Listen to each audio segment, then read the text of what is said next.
ආයුබෝවන්. අද මේ උදෙන්ම අපි පිටත් උනේ අපි හැමෝම ආදරය කරන මම වැඩිපුරම ආදරය කරන කට්ටියක් බලන්න යන්න. එයාලා මම එනකල් දැනටමත් මග බලන් ඉන්නවා ඇති. හැබැයි ඉතින් මෙයාලා බලන්න වාසනාවක් තියෙන්න ඕනේ. එන්න. එහෙනම් අපි ගිහින් බලමු එයාලා කවුද කියලා.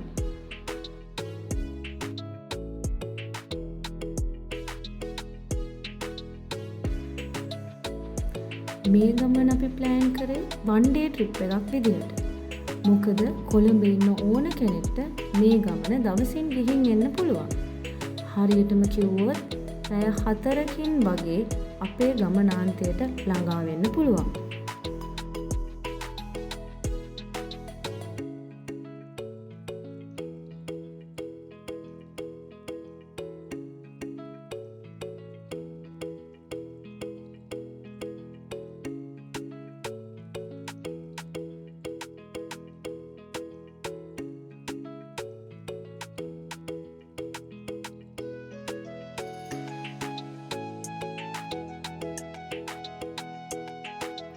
අපි වේලාසන ගෙදරින් ආවත් හිතුවට වඩා පාරේ වාහන තිබුණා. ඒ හින්දා වැඩි වෙලාවක් මේ ගමනට ගත වුණා. මොකද අපි මේ ගමන යන්න තෝරගෙන තිබුණේ long weekend එක නිසා.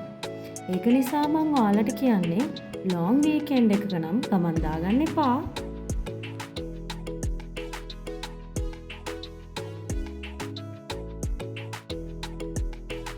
ඔන්න දඹුල්ලත් පාස් කරගෙන හිමෙන් යාළුවෝ ඉන්න තැනටයි ලං වෙන්න යන්න. මේ දවස්වල ආයන නිසා උදේටත් අවුවේ සැරනම් අඩුවක් නැහැ.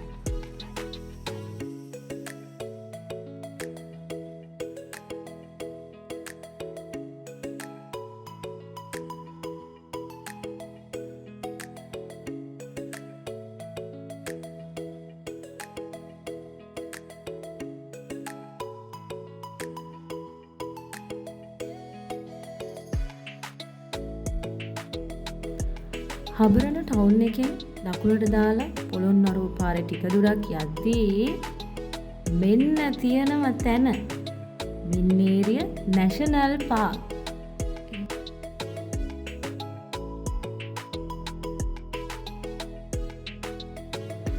ලංකාවේ තියෙන ජාතික වනෝද්‍යාන වලින් මම දැකලා තියෙන ලස්සනම එන්ට්‍රන්ස් එක තියෙන්නේ මින්නේරිය. මෙතනින් ඇතුළු වෙනකොටම අපිට දැනෙන්නේ වෙනස්ම විදිහේ ෆීලිං එකක්.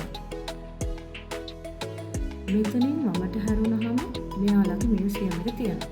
වීඩියෝ එකේ අන්තිමටම අපි ඔයාලට ඒකත් පෙන්වන්නම්. දකුණු පැත්තේ ටිකට් කවුන්ටර් එක තියෙනවා. එතනින් පහළට ගියාම වොෂ්රූම් එකක් තියෙනවා. ඔන්න එහෙනම් අපේ සෆාරි ඩ්‍රයිවර් පුබුදු මල්ලි එක්ක අපි යන්න පටන් ගත්තා. ඩිස්ක්‍රිප්ෂන් එකේ පුබුදු මල්ලිව කන්ටැක්ට් කරගන්න ලින්ක් එක දාන්න. ලංකාවේ ජාතික වනෝද්‍යාන 26ක් තියෙනවා. ඒ අතරින් එකක් තමයි මින්නේරිය ජාතික වනෝද්‍යානය. අනෙක් ජාතික වනෝද්‍යානත් එක්ක මින්නේරිය විශේෂ වන්නේ විශාල ආරි රංචු දැක ගන්න පුළුවන් නිසා. හෙක්ටයාර 8889කින් සමන්විත මින්නේරියේ අලින්ට අමතරව ඔයාලට මෝ වලස්සු, වල්ලූරෝ, කුරුල්ලෝ දැක ගන්න පුළුවන්. ළඟකදී නම් ඕගොල්ලෝ වාසනාවන්ත වුණොත් ලෙපර්ඩ්ස්වත් බලා ගන්න පුළුවන්. මින්නේරිය අලි බලන්න හොඳම කාලය විදියට සැලකෙන්නේ ජූලි, අගෝස්තු, සැප්තැම්බර්. ඒකෙනුත් අගෝස්තු මාසේ ඔයාලා එනවනම් තමයි හොඳ. මොකද වැස්ස පටන් ගන්නවත් එක්කම මින්නේරිය යට වෙන හින්දා අලි ඇතු ටික ආපහු ගල්ඔය පාක් එකටයි හුරුළු ඉකෝ පාක් එකටයි යන්න පටන් ගන්නවා.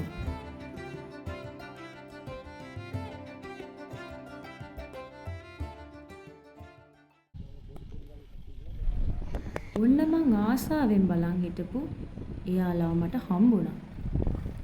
ගොඩක් වෙලාවට මින්නේරිය අලි බලන්න ලේසිම තැන තමයි වැව්පිටිය. අපි එන්න ටිකක් පරක් වුණු නිසා ගොඩක් කලි කැලේ ඇතුළට ගිහින් තිබුණා.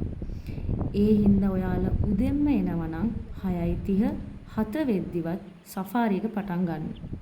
එහෙම නැත්නම් දවල් වෙලා එනවනම් ගොඩක් සෆාරි ටුවර්ස් පටන් ගන්නෙ දවල් 1න් පස්සේ.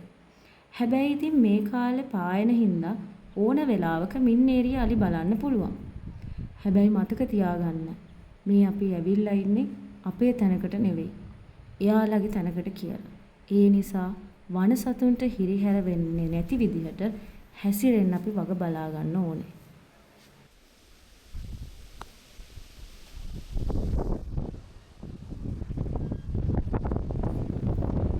මෙයාලා දිහා කොච්චර බලන් හිටියත් එපා වෙන්නේ නැහැ. අර කතාවකුත් තියෙන්නේ අලි බැලිල්ලයි එපා වෙන්නේ නැහැ කියලා. ගොඩක් වෙලාවට අලි රංචුවේ ඉන්නේ ගෑනු සත්තුයි පැටවුනුයි විතරයි. පිරිමි සත්තු රංචුවේ දකින්නට ලැබෙන්නේ එයාලගේ මද සමේ සහකාරියෝ හොයාගෙන ආවොත් තමයි. අලි පැටව පොඩි කාලෙදී එයාලා ගෑනු සත්තුද පිරිමි සත්තුද කියලා අපිට හරියටම කියන්න බෑ. හැබැයි අපි වගේම අලි අම්මලා ළඟ වැඩිපුරම දැවටෙන්නේ ගොඩක් වෙලාවට ගෑනු ළමයි. ඒක සත්ත්ව ලෝකයේත් මිනිස් ලෝකයේත් එක වගේමයි.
බලන්නකෝ එයා තාලෙට හොඳ වැලෙන් තනකොළ ටික ගලවගෙන වැලි ටික අයින් කරගෙන කන අපූර්ව කොච්චර බලන් හිටියත් එකා වෙන්නේ නැහැ.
තියෙන්නේ මං හරි ආදරෙයි ඔයගොල්ලන්ට.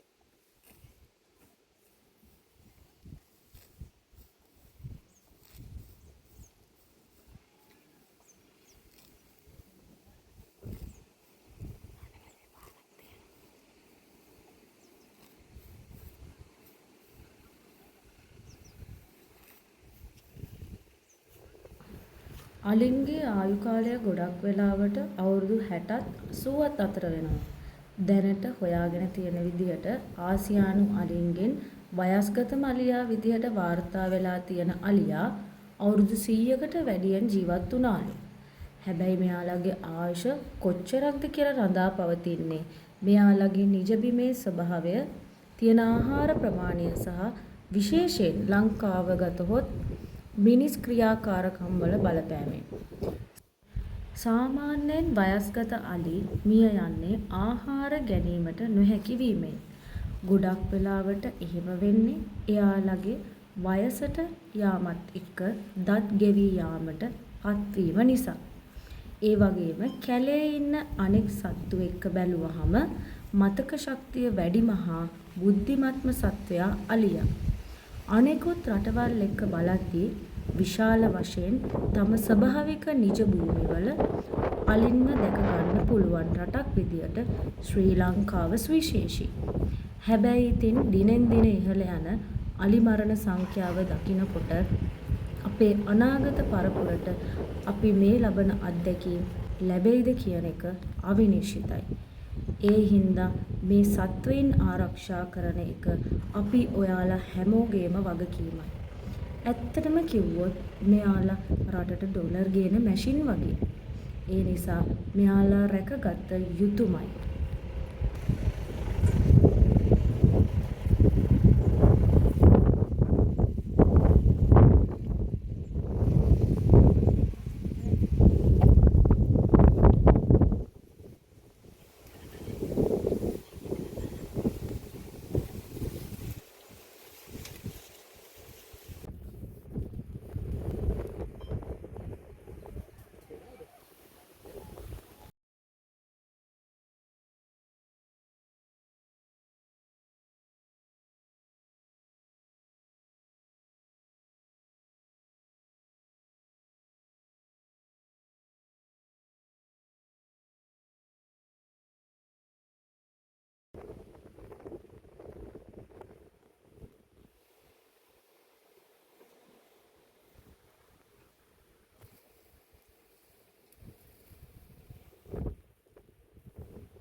මම නම් හිත පිරෙන්න අලි බැලුවා.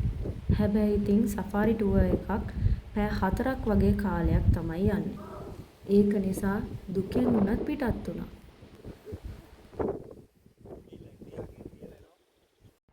හැම ජාතික වනෝද්‍යානයක වගේම මින්නේරියෙත් view point එකක් තියෙනවා. එතනදී අපිට ජීප් එකෙන් බැහැලා මින්නේරිය වැව බලන්න වගේම මේ අට්ටාලයට නැගලා මුළු කැලේම බලන්න පුළුවන්.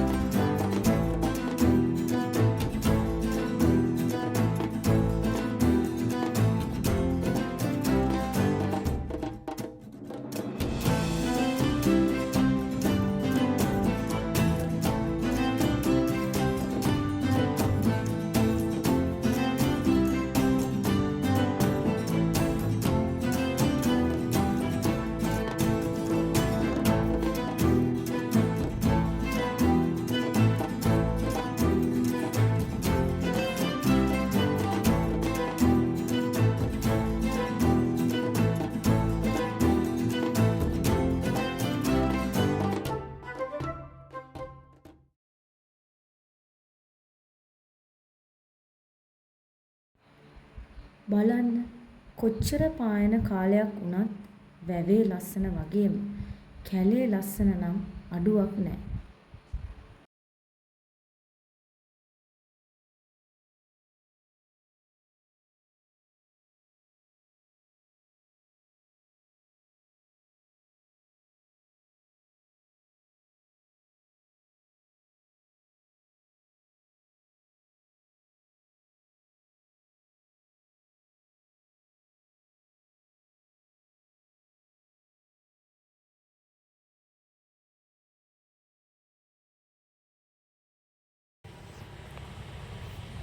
අපි view point එකෙන් පිටත් වෙලා ආපහු යන අතරමඟ විශේෂ දෙයක් දකින්න හම්බුණා.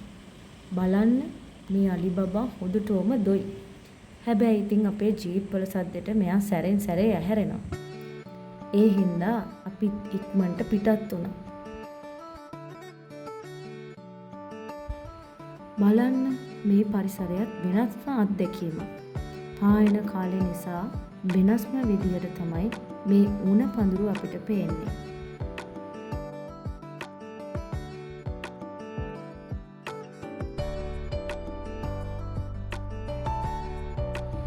මේ තමයි මම ඔයාලට කිව්ව මියුසියම් එක. පොඩියට තිබුණත් බලන්න ගොඩක් දේවල් මේකේ තිබුණා. ඔයාලත් මතක ඇතුව මෙතනට එන්න.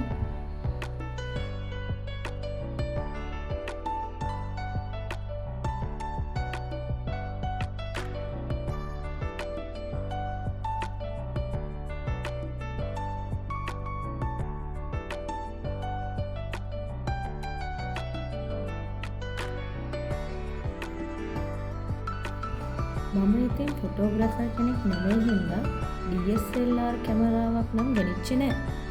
හැබැයි ඉතින් ඔයගොල්ලන්ට පෙන්වන්න ෆෝන් එකෙනුයි බයිනොකියුලර් එකෙනුයි ගත්ත ෆොටෝස් තමයි මේ.